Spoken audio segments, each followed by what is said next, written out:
আল্লাহ আমার রব, এই রবি আমার সব। আসসালামু আলাইকুম রহমতুল্লাহি ওবরাকাতুহ। আল কোরআনের দৃষ্টিতে ইসলামী আন্দোলনের কি কোরআনের দৃষ্টিতে আমরা এটি কীভাবে বুঝব? সিলমুন বা সালমুন মূল ধাতু থেকে ইসলাম শব্দের উৎপত্তি। এটির শাব্দিক অর্থ হচ্ছে আনুগত্য করা, কোনো কিছু মাথা পেতে নেয়া।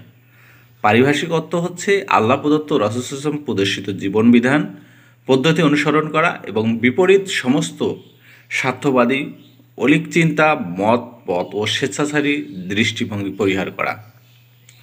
কোরআনে এ প্রসঙ্গে বলা হয়েছে, আল্লাহর নিকট একমাত্র জীবন বিধান হচ্ছে ইসলাম। যাদেরকে কেতাব দেওয়া হয়েছিল তারা এ দিন থেকে সরে গিয়ে যেসব বিভিন্ন পথ অবলম্বন করেছে সেগুলো অবলম্বনের এছাড়া আর কোনো কারণেই ছিল না। প্রকৃত জ্ঞান এসে যাওয়ার পর তারা নিজেদের মধ্যে পারস্পরিক উপর বাড়াবাড়ি করার জন্য এমনটি করেছে। আর যে কেউ আল্লাহর হিদায়াতের আনুগত্য করতে অস্বীকার করে তার কাছ থেকে হিসাব নিতে আল্লাহ মোটেই দেরি করেন না। এটি হচ্ছে আল ইমরান 19। মানুষের মুক্তির জন্য আল্লাহ তাআলা একমাত্র জীবনবিধান আল ইসলামকে মনোনীত করেছেন। সকল নবী রাসূল একটি মাত্র জীবনবিধানের উপর তাদের কার্যক্রম পরিচালনা করে গেছেন এবং সেটি কায়েম করার পক্ষ থেকে আদিষ্ট হয়েছিলেন। সূরা আশ-শূরা 13। অতএব মানুষের মুক্তির জন্য সিরাতুল মুস্তাকিম অর্থাৎ মানুষের প্রকৃতির সাথে সামঞ্জস্যশীল সহজ সরল পথ একটাই, যা মহান আল্লাহ তাআলা আমাদের প্রতি দয়া পরবশ নিজেই নির্ধারণ করে নিয়েছেন। যে বিষয়ে ফয়সালা আল্লাহ তাআলা নিজেই চূড়ান্ত করে নিয়েছেন কৌশলের নামে, সে বিষয়ের ব্যাপারে অন্য কোনো কাঠামো বা পদ্ধতি কিংবা কোনো দেশ ও ব্যক্তির মডেলকে সামনে আনার অপচেষ্টাকে এর সুস্পষ্টভাবে ইসলামের সাথে সাংঘর্ষিক। এ ব্যাপারে মহান আল্লাহ তাআলার বাণী, তোমাদের মধ্যে রাসূল ইসলামের জীবনেই রয়েছে সর্বোত্তম আদর্শ। সূরা আহজাব 11। এ ব্যাপারে মহান আল্লাহ তাআলা বিভিন্ন কোরআনে বিভিন্ন আয়াত বলেছেন, অর্থাৎ কিয়ামত পর্যন্ত বিশ্ববাসীর জন্য একমাত্র আদর্শ নেতা হচ্ছেন হযরত মুহাম্মদ সাল্লাল্লাহু আলাইহি ওয়াসাল্লাম। তার পরিবর্তে তার আবিষ্কারের অপচেষ্টার ব্যর্থ চেষ্টা ও হীনমন্যতা ছাড়া কিছুই নয়। তার বিকল্প খোঁজার বা আবিষ্কারের অপচেষ্টা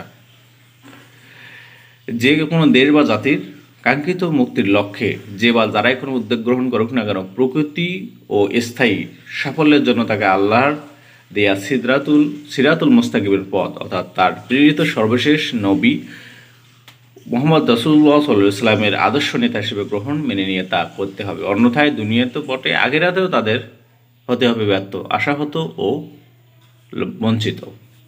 মহান আল্লাহর সেই বাণী, আনুগত্য ছাড়া যে ব্যক্তি কোনো পদ্ধতি অবলম্বন করতে চায় আর সে পদ্ধতি কখনোই গ্রহণ করা হবে না, আখিরাতে সে হবে ব্যর্থ, আশাহত, বঞ্চিত।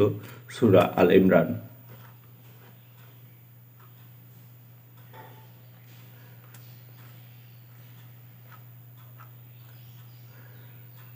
সর্বশেষ নবী হযরত মুহাম্মদ সাল্লাল্লাহু আলাইহি ওয়াসাল্লামকে প্রেরণের উদ্দেশ্য হিসেবে মহান আল্লাহ তাআলা বলেন, তিনি সেই মহান সত্তা যিনি তার রাসূলকে হিদায়াত এবং দ্বীনে হক দিয়ে পাঠিয়েছেন, যাতে তিনি এ দিনকে অন্যান্য সকল দিন উপর বিজয়ী করেন, চাই তা মুশরিকের কাছে যত অসহনীয় হোক না কেন।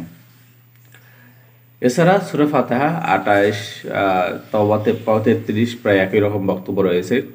মুমিনগণের দায়িত্ব কর্তব্য সম্পর্কে আল্লাহ তাআলা বলেন, প্রকৃত ব্যাপার এই যে আল্লাহ মুমিনদের থেকে তাদের প্রাণ ও সম্পদ জান্নাতের বিনিময়ে কিনে নিয়েছেন। তারা আল্লাহর পথে লড়াই করে এবং মারে ও মরে, তাদের প্রতি তাওরাত, ইনজিল, কোরআন, জান্নাতের ওয়াদা, আল্লাহর জিম্মায় একটি পাকাপোক্ত ওয়াদা বিশেষ। আর আল্লাহ চাইলে বেশি নিজের ওয়াদা পূরণকারী আর কে আছে? কাজে তোমরা আল্লাহর পথে যে কোনো কেনাবেচা করছো সেজন্য আনন্দ করো, এটি সবচেয়ে বড়ই সাফল্য। সূরা তাওবা 111। এটি আমাদের চলবে। আমাদের পরের পর্ব দেখতে চোখ রাখুন আমাদের এই চ্যানেলটিতে। আসসালামু আলাইকুম ওয়া রাহমাতুল্লাহি ওয়া বারাকাতুহু।